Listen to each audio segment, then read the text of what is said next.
میں سٹاف اور prime minister کی اس ملاقات میں بھی ایسے ہی امور زیر بحث آئے اور خاص طور پر 9 مئی کے واقعات پر عدالتی سست روی کے اوپر بھی تحفظات کا اظہار کیا گیا، جس کے بعد پرائم منسٹر کی طرف سے ایک اہم ترین میٹنگ کو کال کیا گیا اور اس اہم ترین میٹنگ میں وزارت قانون اور وزارت دفاع سے تعلق رکھنے والی بیوروکریسی کی اہم ترین شخصیات موجود تھیں اور اٹارنی جنرل آف پاکستان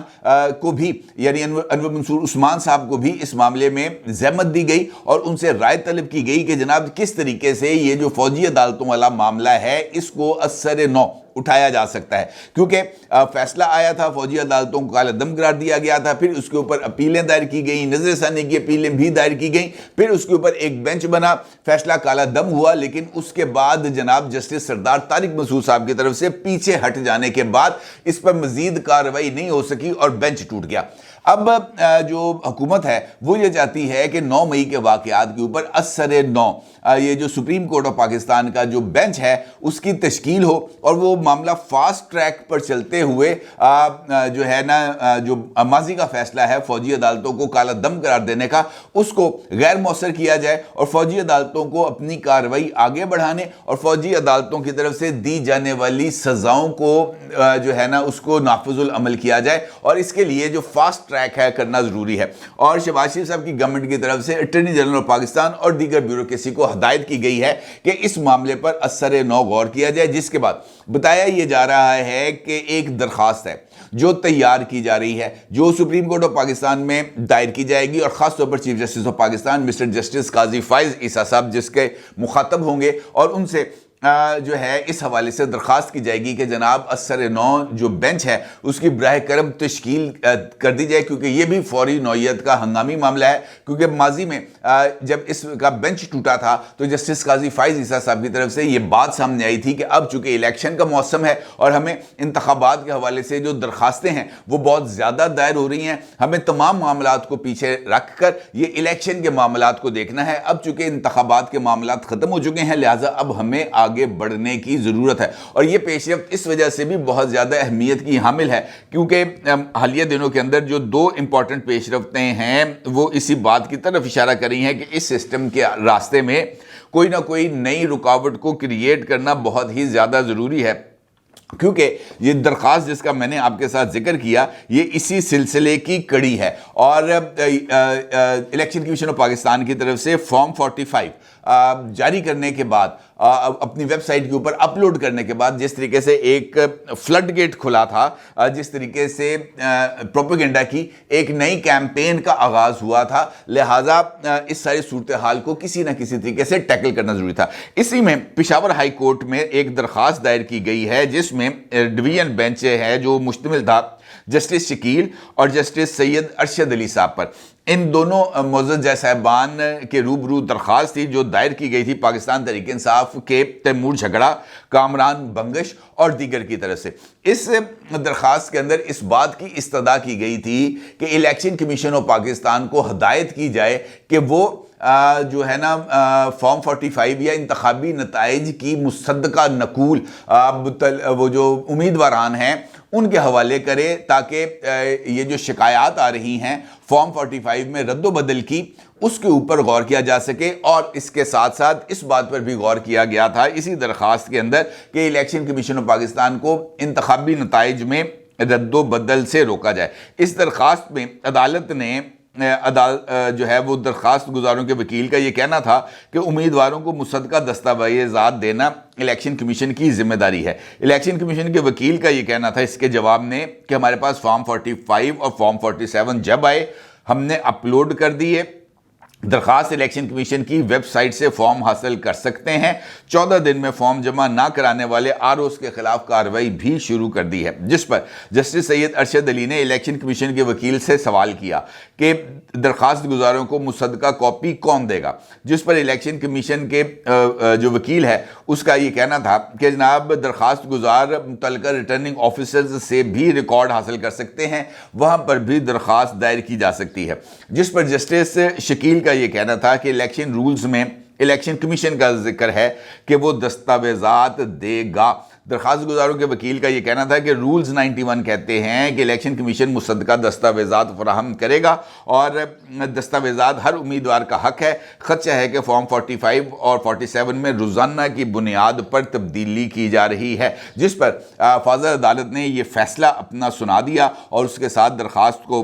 معاملے کو کلوز کر دیا، یہ کہتے ہوئے کہ الیکشن کمیشن مصدقہ دستاویزات درخواست گزاروں کو دینے کا پابند ہے۔ اب اس کا مطلب یہ ہے کہ یہ جو فارم 45 کے حوالے سے انتخابی عمل کو متنازع بنانے کا سلسلہ جاری ہے، اس کو مزید اس کا فلڈ گیٹ کھلے گا۔ روز کی بنیاد پر جو ہے وہ جعلی دستاویزات، جعلی مورے شوریں لگا کر اس کارروائی کا آغاز ہوگا کہ جناب ہم نے یہ دستاویزات الیکشن کمیشن کی مصدقہ دستاویزات ہیں حاصل کی ہیں، اس کے اندر ہمارا بندہ جیتا ہے، دوسرا بندہ ہارا ہے۔ لیکن فرق یہ ہے کہ یہ سارے کا سارا پروپیگنڈا سوشل میڈیا کے اوپر ہوگا،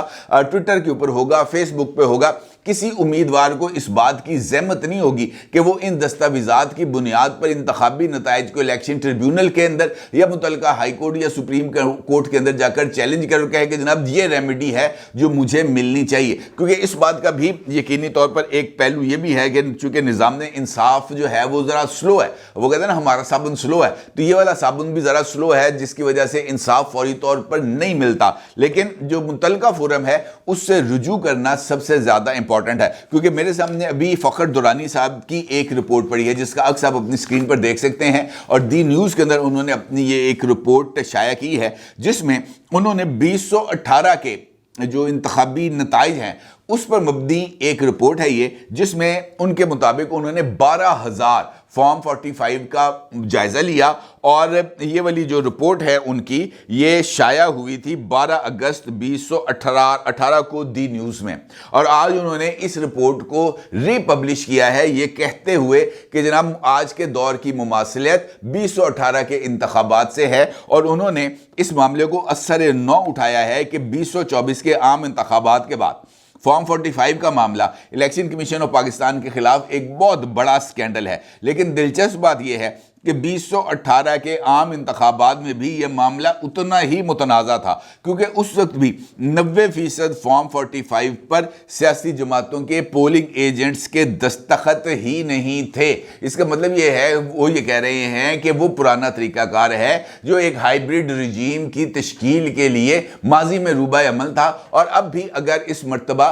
فارم 45 کے حوالے سے نتائج کے اوپر رد و بدل کے الزامات آ رہے ہیں الیکشن کمیشن آف پاکستان پر، تو یہ بھی اسی سلسلے کی کڑی ہے۔ کل چونکہ پاکستان تحریک انصاف اس ساری انتخابی دھاندلیوں کی بینیفیشری تھی، لہٰذا اس کے اوپر کسی کو کوئی اعتراض نہیں تھا۔ البتہ یہ پاکستان کی باقی تمام سیاسی جماعتوں کی ایک کمزوری ہے جس کی بنا پر وہ پاکستان تحریک انصاف کے اس پروپیگنڈے کا مقابلہ نہیں کر پائے۔ اگر آپ غور کریں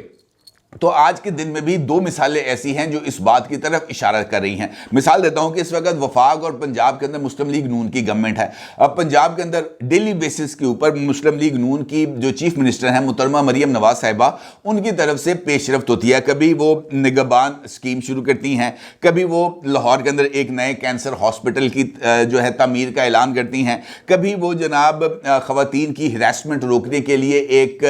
جو ہے ہیلپ لائن کا افتتاح کرتی ہیں، کبھی وہ سرگودا کے اندر ایک نئے کارڈک سینٹر کا افتتاح کرنے جاتی ہیں، اور دیگر اس طرح کی جو انیشیٹیوز ہیں وہ مسلسل بنیاد پر لیے جا رہے ہیں۔ Clean Punjab, road networks کے حوالے سے، ٹریفک کے حوالے سے، یہ ایک اسٹریٹجی ہے جس کے ذریعے ایک ٹھوس بنیادوں کے اوپر جو